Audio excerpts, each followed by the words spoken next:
When you're shooting outside, your biggest challenge, as well as your biggest help, is going to be the sun. We always need to be aware where is the sun and what kind of light are we getting from it. The biggest factor related to that is going to be the time of day, how high or low the sun is, as well as the amount of cloud cover we have. On an overcast day, the sun is going to give us very soft light. That makes our job a lot easier if we're looking for soft light. Now, what happens if we want to shoot in the middle of the day, the sun is really high, and we have very little clouds? So, in other words, some of the harshest conditions that we generally try and avoid. But we often find ourselves needing to shoot outside at that time of day. So today we're going to talk about how we can work through that and get some really nice light. We're going to assume that we don't have really large lights, HMIs that can compete with or overpower the sun. All we have are really simple modifiers, really accessible tools that will allow us to cut the light, bounce the light, and diffuse it. So with that, let's head outside and we'll take a look at a couple different lighting setups to work with the sun. One of the simplest ways to shoot outside is to diffuse the light and to just shoot with the sun. And so for that, what we love is the 8x8 scrim gym. Now you just attach these frames together and then you can put different fabrics on. You can get a full flag if you want to block off light. You can get a 3/4 stop or 1 1/4 stop diffusion, different strengths. You can even get a solid white if you want to bounce light back in. For this example, we're going to use both a 3/4 stop and a 1 1/4 stop diffusion to show you the difference in how much light it cuts.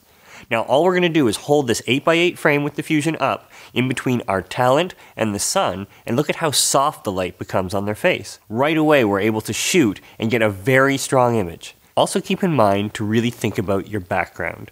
An 8x8 frame is rarely going to be large enough to cover both your talent and your background, so you want something that's going to look good out of focus. Here we just chose light falling through the leaves, and when we diffuse the light on our subject, it has a very pleasing balance between the foreground and background. Instead of bouncing the light, here we're going to shoot with the light and diffuse it. If you want to soften the light even more, here's a 1 1/4 stop diffusion. So for this example, we're diffusing the sun and using it as our key light, but we can get more out of the sun. We could actually use the sun as both our hair light and our key light. So for that, what we want to do is place our talent facing away from the sun and have the light positioned behind them. Then we're going to take a smaller scrim gym, just a 4x4, put a solid white fabric on, and we're going to bounce light back in as our key. Now it comes with a really handy clamp that goes right onto a C-stand, so you can really quickly raise the scrim gym up to get the right direction for your key light. From there, what you're going to notice is that the balance of your hair light to your key light is usually much too strong. In order to cut down our hair light, we're going to pull out a fast flags kit and use the double net.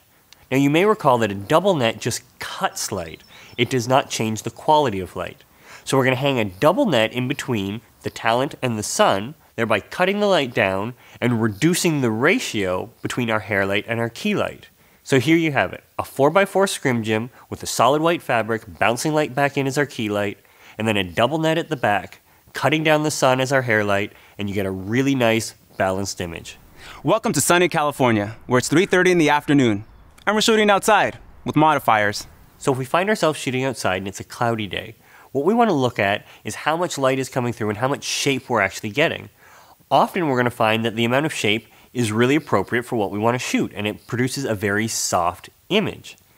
But sometimes you're going to find that it's so overcast that you don't have enough shape.